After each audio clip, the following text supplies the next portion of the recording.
Hey there, and welcome to This Explainer. Today, we are grabbing our magnifying glasses and officially stepping into the role of genetic detectives.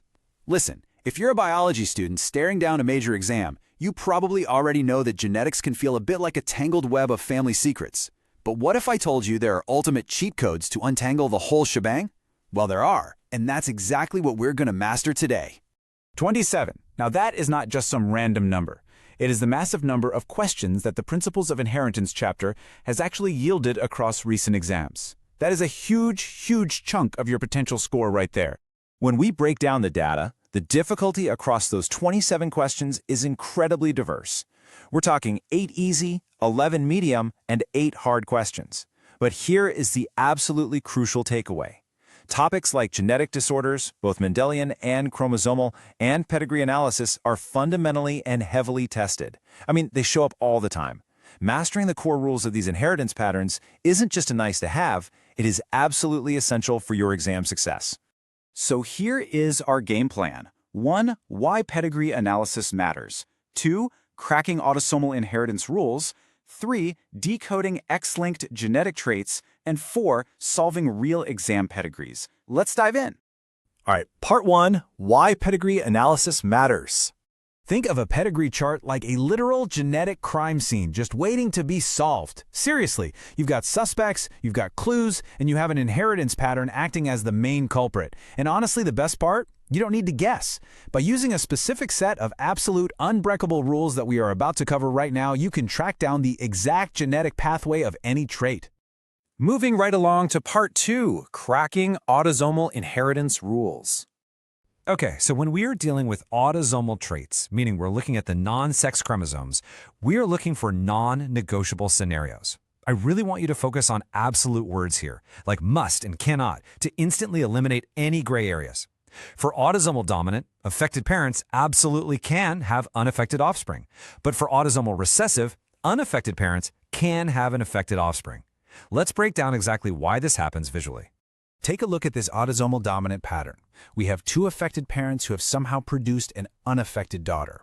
Now, if this trait were recessive, both parents would be homozygous recessive, meaning they could literally only pass on the affected gene. But because the child isn't affected, the trait absolutely must be dominant, and both of those parents must be heterozygous carriers. Make sense?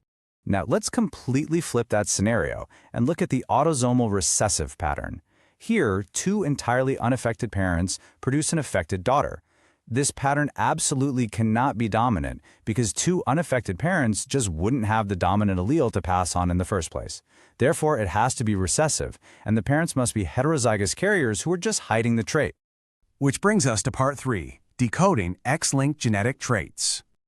With X-linked traits, the rules of the game shift, and the critical clues always lie in the distinct father-daughter and mother-son relationships. Since fathers pass their X chromosome exclusively to their daughters, and mothers pass an X to both their sons and daughters, the flow of these traits is highly specific. So, when you spot an X-linked dominant pattern, you'll see an absolute rule in action, a 100% incidence of affected daughters from an affected father. That should make your alarm bells ring for X-linked dominance. On the flip side, for X-linked recessive, a 100% incidence of affected sons from an affected mother strongly suggests it's recessive. And just a quick tip to keep in mind, X-linked dominant traits tend to show up more commonly in females, while recessive traits tend to be more common in males. It's a great clue to have in your back pocket, but you know the drill. Always confirm it with the absolute rules. Let's boil all these genetic clues down into a super simple 3-step mental checklist that you can take straight into exam day. Step 1. Look for unaffected parents with affected kids. That points to recessive. Step 2. Look for affected parents with unaffected kids. That points to dominant. And step 3. Check those specific transmissions between fathers and daughters and mothers and sons to confirm if it's X-linked. Easy, right? All right, time for part 4, solving real exam pedigrees. Let's actually put these detective skills to the test with a real pedigree chart. Using our shiny new 3-step checklist, see if you can identify the inheritance pattern before I reveal the answer. You ready? Look closely at that first generation at the top. Notice how they are completely unaffected. But then, look at the second generation. They have an affected son. Think back to our absolute rules for a second. What happens when completely unaffected parents have an affected child? If you guessed autosomal recessive, you hit the nail right on the head. The trait must be recessive because those unaffected parents are hiding the trait as heterozygous carriers. It is a classic, straight out of the textbook application of the rule we just learned. Awesome job on that one. Now, let's switch gears for a second to a quick visual symbol recognition question directly from the NEET 2023 exam. Because, hey, pedigree analysis isn't just about inheritance patterns, it's also about knowing the actual vocabulary of the chart. Looking through the options provided for this question, we've got a single line, a line to an affected individual, a set of dark shapes, and a double line. Do you know which one it is? So the big takeaway here is knowing your basic notation.